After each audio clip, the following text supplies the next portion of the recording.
tous et à toutes, c'est Julie et je vous retrouve aujourd'hui pour la première vidéo de l'année 2024 dans laquelle je vais aborder les grandes thématiques et certains grands événements astrologiques de 2024 et puis on va évidemment parler aussi de la nouvelle lune qui sera la première de cette année 2024 et qui aura lieu le 11 janvier 2024 dans le signe du Capricorne à 20 degrés du Capricorne. Alors tout d'abord, je vous souhaite une très bonne année 2024 et je vous souhaite pour cette année 2024 de vraiment pouvoir trouver des espaces et des outils qui vont vous aider à vous centrer, à revenir à vous, à prendre soin de vous dans votre physiologie, dans vos besoins physiologiques et dans votre intuition, dans vos valeurs et à maintenir ou à retrouver plutôt votre propre boussole et à revenir vraiment à vous régulièrement puisque cette année 2024 va être une année qui va énergétiquement et astrologiquement être une année intense, probablement instable et qui va amener beaucoup de renouveau, beaucoup de nouvelles opportunités, beaucoup de nouvelles informations et qui va s'accélérer en termes de rythme, en termes de vitesse et qui va nous demander donc de pouvoir nous réadapter rapidement et de manière presque instantanée dans des moments trop déstabilisants. Ce qui veut dire qu'il va y avoir une année qui risque d'être excitante parce que ça va être mouvementé, ça va être une année avec des potentiels vraiment intéressants en termes de transformation, en termes d'évolution, en termes de nouveaux départs, en termes de renouveau, en termes d'opportunités nouvelles aussi. Mais il va y avoir aussi beaucoup d'instabilité, une masse importante, un influx important d'informations, de choix, d'opportunités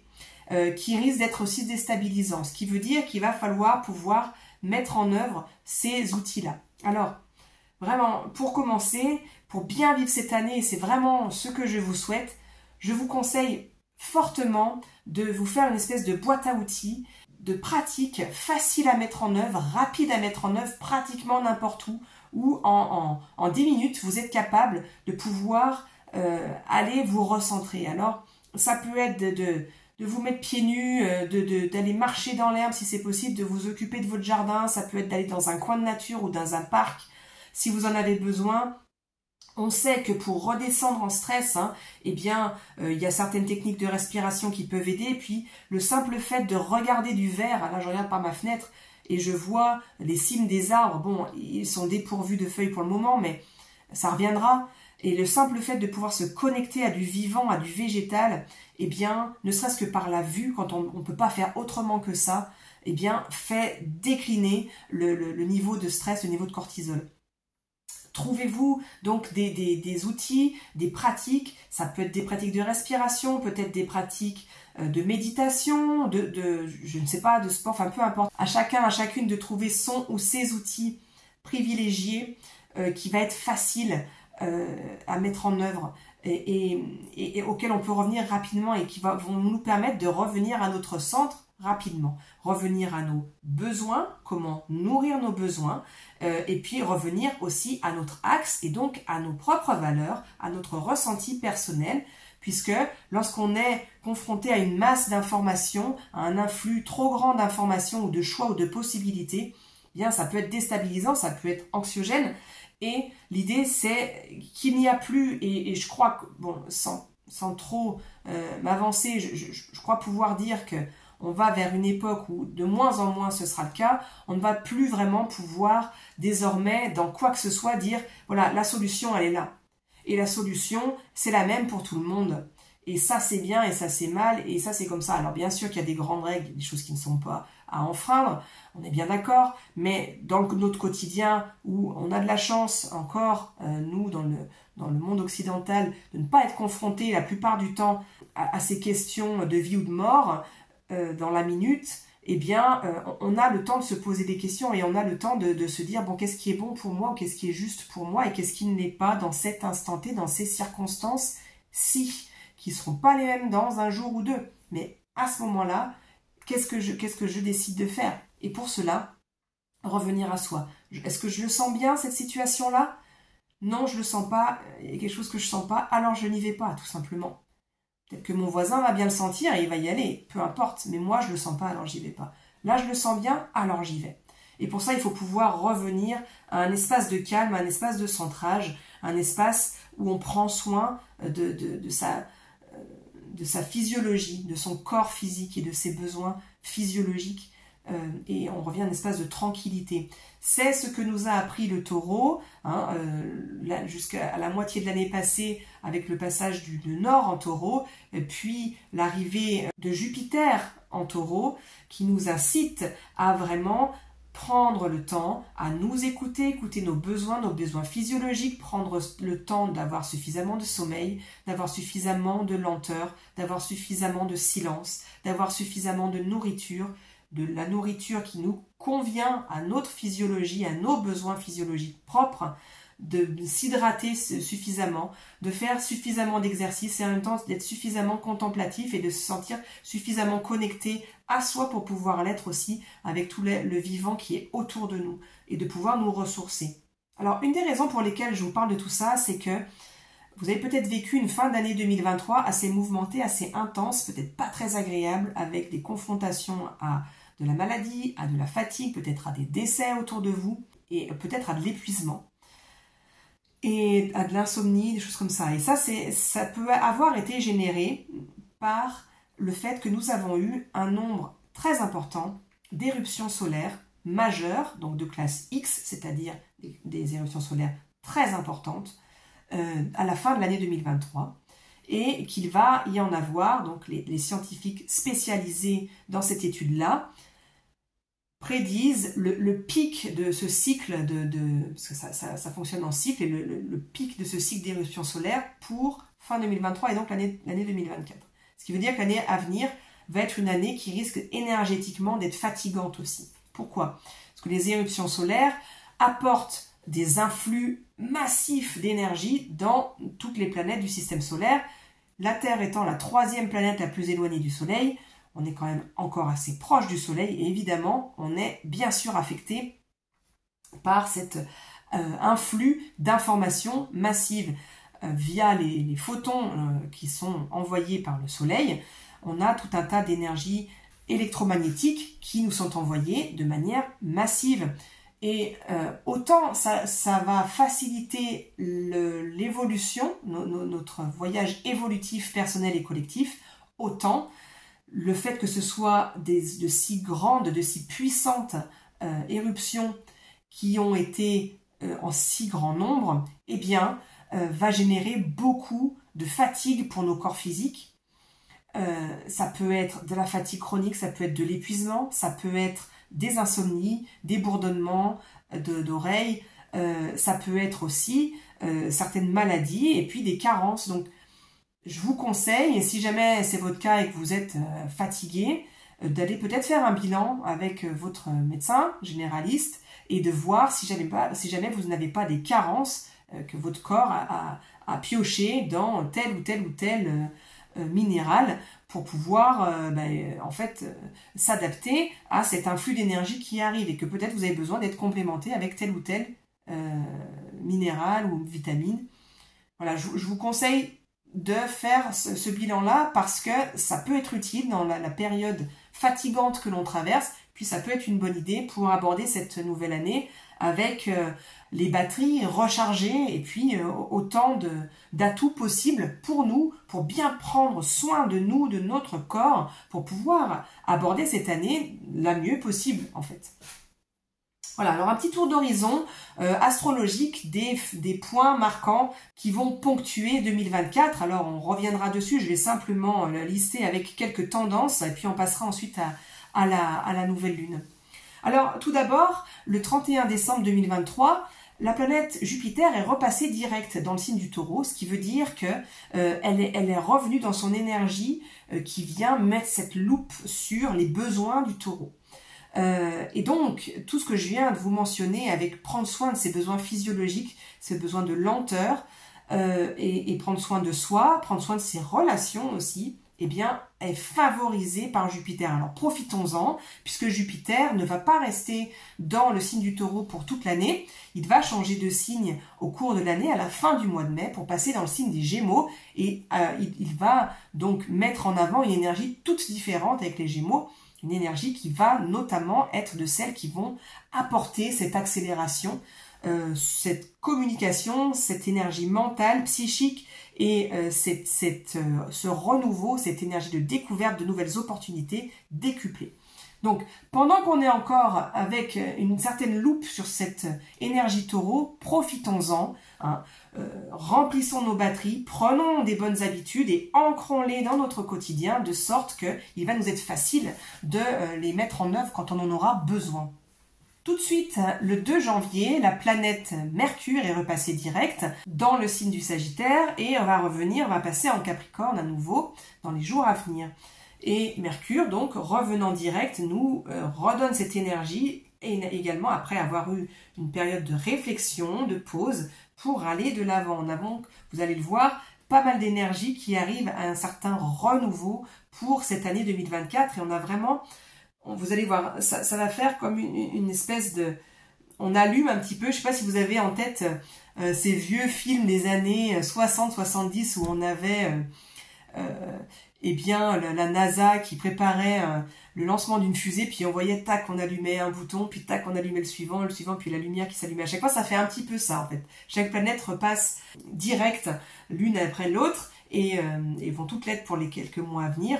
Puis on va avoir des changements majeurs de passage dans de nouveaux signes pour certaines planètes lentes qui vont allumer ces lumières-là et puis c'est un peu comme si on avait 5, 4, 3, 2, 1 et puis go quoi. Donc c'est un petit peu cette idée-là. Alors je parle de planètes lentes qui changent de signe. Un des passages majeurs cette année, ça va être évidemment le passage de Pluton dans le signe du Verseau. On en parle depuis suffisamment longtemps. Pluton va passer dans le signe du Verseau le 20 janvier, donc c'est-à-dire à peine une dizaine de jours après la nouvelle lune, la première nouvelle lune de l'année. Donc on a vraiment ce nouveau départ qui se profile. Pluton n'y restera pas définitivement, puisqu'il refera un dernier passage dans le signe du Capricorne en septembre 2024 et pour passer cette fois définitivement en Verseau, mi-novembre 2024, pour y rester pour les 20 années à venir. Pluton est actuellement au 29e degré du Capricorne, c'est-à-dire le dernier degré du Capricorne. Ce dernier degré, pour chaque signe, en l'occurrence le Capricorne, est réputé pour être un degré très intense où le signe en question est exalté. Il est vraiment mis en exergue et notamment ses excès. Les excès de ce signe sont mis en exergue et on va en reparler lorsqu'on abordera la nouvelle lune. Pluton, qui est le grand transformateur et qui vient mettre en lumière justement déjà tout ce qui dysfonctionne pour pouvoir l'alchimiser et le transformer, au 29e degré d'un signe, bon, il met vraiment en avant de manière exacerbée tout ce qui ne va pas, tout ce qui est à métamorphoser dans les excès de ce signe. Il est à ce degré-là, Pluton, depuis le 20 décembre 2023, il y reste jusqu'au 20 janvier 2024 avant de passer donc à 0 degré du Verseau. Le Capricorne, bon j'en parle rapidement puis je fais le film tour d'horizon 2024. Le Capricorne dans son excès, eh bien, va avoir trait à tout ce qui est de l'ordre de la hiérarchie, le patriarcat, dans ses dysfonctionnements, pas dans ce que ça peut apporter de positif. Les abus de pouvoir, le fait d'écraser l'autre et d'avoir aucun scrupule à écraser, détruire tout sur son passage pour pouvoir atteindre le sommet qu'on s'est fixé. Et puis tout ce qui va avoir trait, bien sûr, avec Pluton dans ce degré-là, aux luttes de pouvoir, aux abus de pouvoir, au rapport de domination. Donc évidemment, on va pouvoir voir ça dans nos vies personnelles intérieures et relationnelles, mais ça va pouvoir se jouer également sociétalement, mondialement, avec, bon, certainement des espèces tentatives de durcissement encore, comme on peut le voir un peu malheureusement partout dans le monde, hein, des extrémismes et du durcissement des lois pour pouvoir imposer une certaine forme de pouvoir. Pluton va par la suite passer dans le signe donc du Verseau, qui est un signe d'air, qui est un signe novateur, qui est un signe qui cherche à faire venir sur Terre avec Uranus, qui est la planète régente hein, du Verseau, des énergies comme des intuitions divines,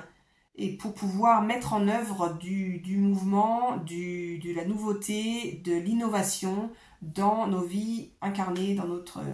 physicalité. Donc ça va être un signe, c'est un signe qui est avant-gardiste et qui, étant un signe d'air, est un signe qui se distingue par sa rapidité également. C'est un signe qui va de l'avant, c'est un signe qui va vite, qui ne reste pas sur ses acquis, qui ne reste pas en place et qui veut toujours aller vers le futur, vers l'avenir. Mais bon, ça, on aura largement le temps d'en reparler puisque ça se jouera autour de la prochaine pleine lune, donc on en reparlera largement à ce moment-là. D'autant plus que 7 jours plus tard, la planète régente hein, du Verseau, donc comme on vient de le dire, Uranus, va repasser direct dans le signe du Taureau et que donc elle va ramener son énergie de manière vraiment pleine et forte et non plus restreinte comme c'est le cas actuellement avec sa rétrogradation. Donc on va avoir l'énergie non seulement uranienne, mais bien sûr de son signe, à savoir le Verseau, qui vont être vraiment boostés et mis en avant. Donc c'est-à-dire qu'on va avoir comme un espèce de coup d'accélérateur extrêmement fort qui risque d'arriver sur la fin janvier, avec des nouvelles opportunités, des nouvelles inventions, des nouvelles idées, des nouvelles orientations qui vont pouvoir se présenter très vite, très rapidement. Avec Uranus, c'est instantané. Autre élément notable qui va avoir lieu à la mi-février, il va s'agir de la fin du périple de Vénus dans tout son voyage de rétrogradation, de retour sur elle, de repenser, retravailler, guérir l'aspect relationnel, l'aspect des valeurs, comme on en a pu en parler tout à l'heure, et qui a eu lieu pendant une bonne partie de l'année 2023. Puisque Vénus va arriver à nouveau en conjonction à Mars et que cette conjonction va se faire dans le premier degré du Verseau en conjonction à Pluton. Donc, comme je vous le disais dans une des vidéos précédentes, on a un potentiel ici de guérison et de mise à zéro d'un nouveau départ de nos relations à nous-mêmes et à l'extérieur qui est vraiment exponentielle ici. Si on a vraiment suivi le mouvement de Vénus dans sa rétrogradation, dans son passage sur le nœud sud, dans son passage en Scorpion, dans tous ces aspects, et il y en a encore un aujourd'hui à Chiron, eh bien,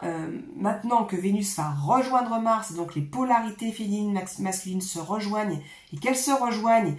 au premier degré du Verseau, signe, comme on vient de le dire, novateur, qui va de l'avant, qui cherche l'équité, qui cherche vraiment un certain renouveau dans la distribution des rôles aussi, hein. Et le tout conjoint à Pluton, qui vient être l'élément transformateur, l'agent alchimique, eh bien on a vraiment cette potentialité énorme d'un renouveau relationnel réel. Alors on le sait, hein, les choses ne se font pas d'un claquement de doigts, c'est pas parce que un jour il y a un aspect que notre vie est changée pour le reste de l'éternité, mais n'empêche qu'il y a un passage majeur à franchir vers la mi-février. Donc on aura encore une fois bien entendu le temps de développer ça et d'en reparler.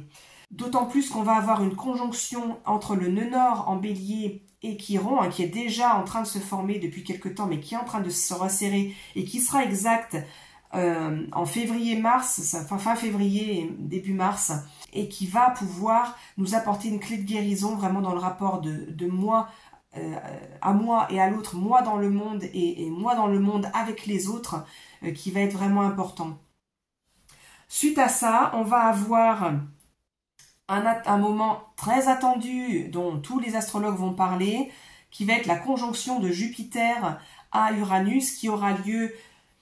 Alors, et elle sera exacte à la mi-avril, mais bon, ça va se passer sur plusieurs semaines, et qui va vraiment avoir une intensité en taureau importante, d'autant que Pluton sera déjà à ce moment-là en Verseau, et que donc le Verseau sera mis en avant avec cet Uranus qui sera en lien avec Jupiter, et on va avoir quelque chose ici en taureau où il va y avoir une urgence, on va plus pouvoir passer à côté, cette espèce d'obligation de cesser le rapport hiérarchique entre l'humain et la nature, et ce rapport de domination de l'humain sur la nature qui est complètement absurde, on le sait aujourd'hui, ça n'a aucun sens, et vraiment une urgence à retrouver un lien sain avec le vivant, avec l'environnement, avec la nature. On ne sait pas quels événements vont nous amener à cette prise de conscience-là, mais il va y avoir vraiment quelque chose qui va nous pousser à radicalement bouger les lignes ici pour pouvoir vraiment repartir sur quelque chose de plus sain et amener une dynamique beaucoup plus saine dans ce rapport-là. Nous allons avoir ensuite le passage à la fin mai donc de Jupiter dans le signe du Gémeaux, et donc une accélération avec un nouveau signe d'air, et un signe qui cherche le renouveau, qui cherche l'exploration, qui cherche la multiplicité d'expériences, et donc on va avoir un nouveau coup de boost, un nouveau coup d'accélération à la fin du mois de mai, où donc Jupiter va rester dans ce signe pour 1 an. Donc voilà, bon, il y en aura d'autres, on en parlera au fil de l'année, mais si vous voulez garder à l'esprit une idée majeure pour cette année 2024, c'est que ça va être une année rapide, où les choses vont s'accélérer, les opportunités vont se présenter de manière accélérée, il va falloir être capable de les saisir, et pour être capable de les saisir, il va falloir être suffisamment axé, suffisamment centré, ne pas prendre des vessies pour les lanternes, aller bien à l'endroit qui est juste et bon pour nous, rester dans son intégrité, prendre soin et nourrir sa propre énergie pour pouvoir faire preuve de discernement, d'intuition et pouvoir un peu fermer les écoutilles au brouhaha en fait, parce qu'il va y avoir une multitude d'informations, de communication, d'opportunités, de choses qui vont se produire, et ça va aller très vite. Voilà. Donc une année qui, en perspective, risque d'être mouvementée, risque d'être assez instable également. C'est pour ça que on en a parlé de nombreuses fois dans les dernières vidéos en 2023, sur les derniers mois de l'année, où on a vraiment été appelé, notamment avec ce travail avec Vénus, à revenir à l'intérieur, à retravailler sur nos propres valeurs, sur notre boussole, et être capable d'avoir ce discernement dans notre rapport à nous, le rapport au monde et le rapport à l'autre, aux relations, pour pouvoir en fait s'orienter justement pour nous avec ce système de valeurs renouvelé. Et ça, c'est comme une espèce d'entraînement, en fait une session d'entraînement en 2023 avec ce travail-là de fond. Eh bien on va commencer à avoir vraiment l'application de tout ça à partir de 2024. Et pour cela, eh bien il faut encore et toujours rester axé, et notre axe, il se retravaille toujours, il se réaffirme toujours. Il faut être à la fois, on va dire, vertical et à la fois rester souple et adaptable, puisque comme je viens de vous le dire, il va y avoir de l'instabilité. Et puis comme on a pu en parler un certain nombre de fois dans les dernières vidéos également, on voit bien que ce qu'on a pu tenir pour acquis, notamment dans nos sociétés occidentales depuis un certain nombre de décennies maintenant, eh bien, est en train de s'effriter. Et on ne peut plus croire que on va faire un choix qui va nous durer toute notre vie, en termes, par exemple, de travail, en termes de logement, ou je ne sais quoi d'autre, mais en tout cas, on voit bien que les choses demandent une réadaptation beaucoup plus constante, en fait, que cette espèce de figement où on était, ou en tout cas, figement c'est peut-être un mot excessif, en tout cas, de choses très stables et peu mobiles finalement, sur lesquelles on construisait en se disant, bon ben voilà, c'est du solide, c'est pour la vie. En fait, le monde extérieur étant tellement en mouvement, on ne peut plus vraiment s'appuyer sur les mêmes références qu'auparavant, les mêmes sécurités qu'auparavant, d'une part, et d'autre part, nous-mêmes étant en constante transformation et transmutation, Notre système de valeurs étant en transmutation également, on ne peut plus se projeter pour une vie entière sur une seule et même voie qui restera immuable. Et donc, on va avoir besoin de cette souplesse. Mais pour pouvoir avoir cette souplesse et faire les changements de cap nécessaires qui restent justes pour nous, en restant dans notre intégrité, en restant dans de la justesse, il faut pouvoir être capable de s'aligner, de construire cette verticalité, cette vertébration, cette attache à la Terre et cette attache également au cosmique, et cette référence ultime qui est la référence à notre corps, qui est notre véhicule pour cette vie, et duquel on ne peut pas se passer. Et donc, prendre soin de son corps, prendre soin de ses valeurs, prendre soin de soi, prendre soin de ses relations également, autant intérieures qu'extérieures, vont être des éléments cruciaux pour pouvoir aborder le plus sereinement possible cette année et les suivantes. Voilà, donc je vais m'arrêter là parce que je pense que ça fait un certain temps que je parle de l'année 2024, même si j'avais envie de faire un point pour vous donner une idée de cette année-là à venir et des énergies auxquelles on va être confronté, ou en tout cas amené à vivre et à gérer. Et maintenant, on va passer un petit peu à cette nouvelle lune qui sera donc la première de l'année, le 11 janvier. Cette nouvelle lune se passe donc au 20e degré du signe du Capricorne. Et elle a la particularité, cette nouvelle lune ici, de se passer en carré exact au nœud nord et au nœud sud de la lune. Et si vous vous souvenez, on a eu un certain nombre de mois l'année dernière où je vous parlais régulièrement du fait que cet axe des nœuds était en carré avec la planète Pluton et qui nous demandait une transmutation profonde de notre rapport à nous, comment je suis moi dans le monde, comment je fonce dans le monde avec le bélier, et notre rapport à l'autre, et notamment le rapport plus privilégié à l'autre, plus intime, donc dans les relations à deux, qu'elles soient ou non romantiques. Ça peut être des partenariats professionnels également, qui sont touchés par cet axe de la balance. Cette remise en question profonde de comment je me positionne dans le monde pour être dans le monde, aller dans la direction que je me suis choisie sans écraser l'autre, sans non plus être mangé par les attentes de l'autre ou ce que je crois être les attentes de l'autre qui peuvent m'empêcher d'aller dans le monde, donc ni dans un extrême ni dans l'autre, mais guérir les deux pour être ni écrasant ni écrasé, pour être ni dominant ni dominé. Eh bien, tout cela a été un travail de fond qui nous a amené à revisiter, à remodeler en fait notre rapport intérieur finalement à nos différentes parts, puisque comme d'habitude, ce qui se joue en micro se joue en macro, ce qui se joue dans la société se joue individuellement, et individuellement se joue à l'intérieur, reflété par nos multiples aspects intérieurs et comment nous nous y identifions et comment nous sommes en relation avec ces multiples parts. Eh bien, ce travail de fond qu'on a pu faire et qui nous a causé beaucoup aussi de fatigue parce que intérieurement ce travail est très profond, demande beaucoup d'énergie, eh bien,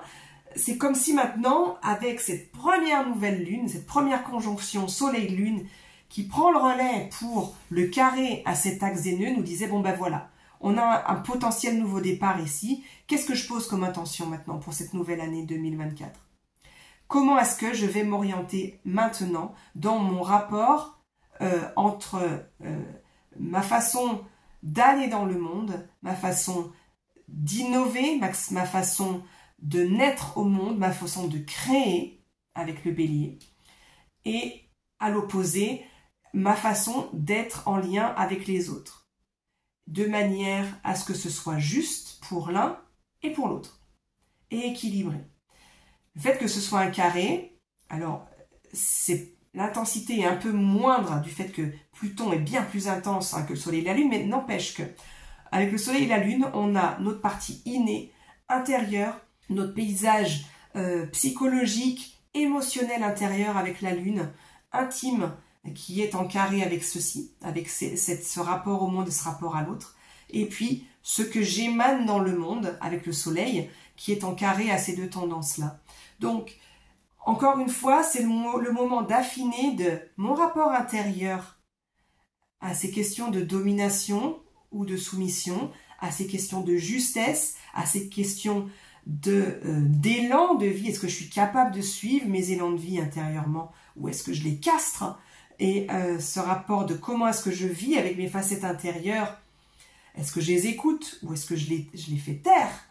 Est-ce que je les écoute trop et que ça m'empêche d'avancer avec la lune? Eh bien, on va affiner quelque chose ici. Et par rapport au soleil, donc comment dans le monde je reflète ce rapport à l'autre et ce rapport à la mise au monde de moi, à la mise au monde de mes actions, de mes orientations, de mes projets,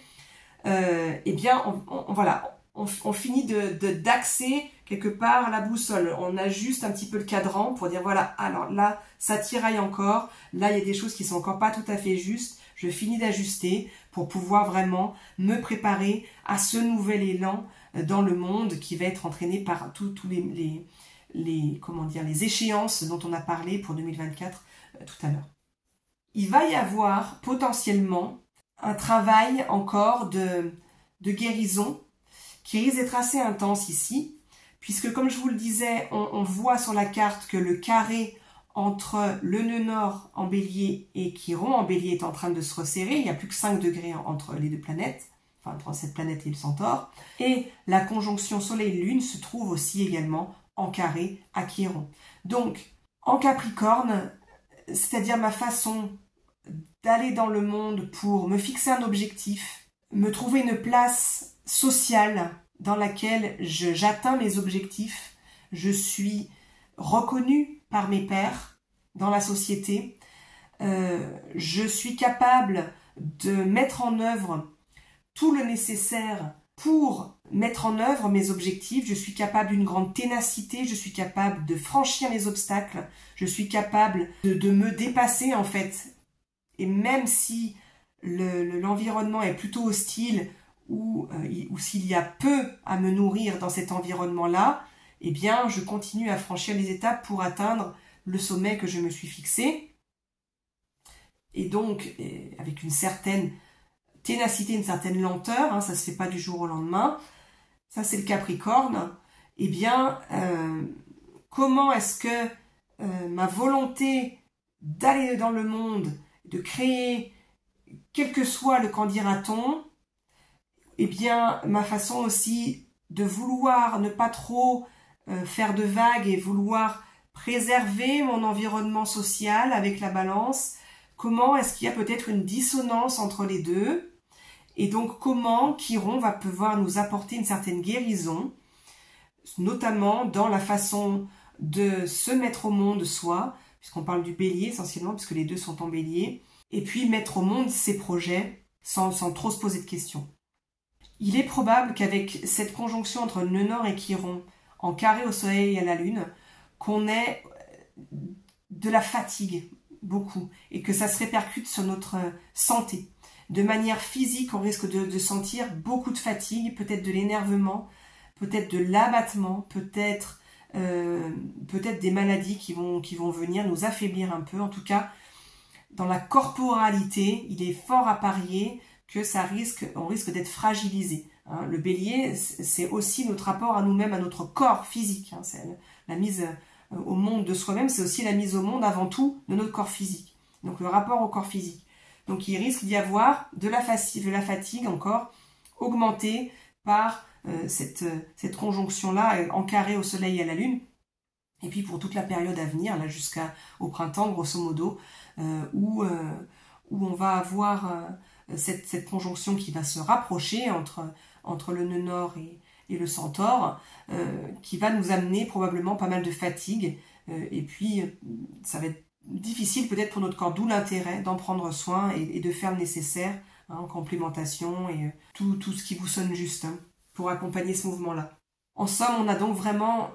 un nouveau départ, comme une préparation en fait, de quelque chose de nouveau qui est en train de naître. Et ça va se jouer sur tout un tas de domaines. Donc il va être essentiel, encore une fois, comme je disais, de prendre le temps de prendre soin d'aller suivre le mouvement, parce qu'on sent que l'énergie elle est remontée. C'est étrangement, on est dans les périodes les plus sombres de l'année, alors certes le soleil recommence, les journées recommencent à croître, le soleil commence à faire une course plus longue dans la journée, hein, le solstice est passé, mais on sent bien qu'on est dans une énergie qui est basse normalement, et pourtant, énergétiquement, on sent bien qu'il y a quelque chose qui nous pousse de l'avant. Alors ça va être, toute l'idée, ça va être d'aller de l'avant, de répondre à l'appel, sans se brûler les ailes. Hein. Dernier point que je vais aborder avant de terminer cette vidéo, ça va être de parler de Vénus, encore une fois, qui est passée dans le signe du Sagittaire, donc qui est sortie des eaux du Scorpion, pour avoir un objectif qui commence à se clarifier pour elle, hein, pour Vénus, après ce voyage intérieur, qui est de, voilà, je sais ce que je veux, je commence à viser, je ne reviens pas sur l'objectif que je me fixe, dans le sens où je vise haut, oui, et alors, j'ai le droit de viser haut, dans ce sens-là. Et ça va être favorisé par sa conjonction à Cérès et le joli trigone qui est formé également à Chiron, qui est un trigone exact à 15 degrés, hein, du Bélier 15 degrés et du Sagittaire, où on va avoir, voilà, on finit cette guérison-là de ce qui a été travaillé, qui nous a vraiment remué en Scorpion. Vraiment, on a vraiment une transcendance avec ce centaure qui vise haut, qui est un des archétypes du Sagittaire et qui est renforcé par la flèche de Chiron qui offre un joli trigone à Vénus. Vénus qui reprend donc sa course vers le haut, vers l'avant, pour aller finaliser ce beau voyage de remise en question, comme je vous l'ai mentionné tout à l'heure, pour la mi-février, lorsqu'elle rejoindra Mars au tout début du Verseau, un signe éminemment équitable et qui cherche dignité, j'ai envie de dire, une notion apportée par le Danois Yule et que je trouve très juste dans ce qui nous est proposé comme cheminement actuellement.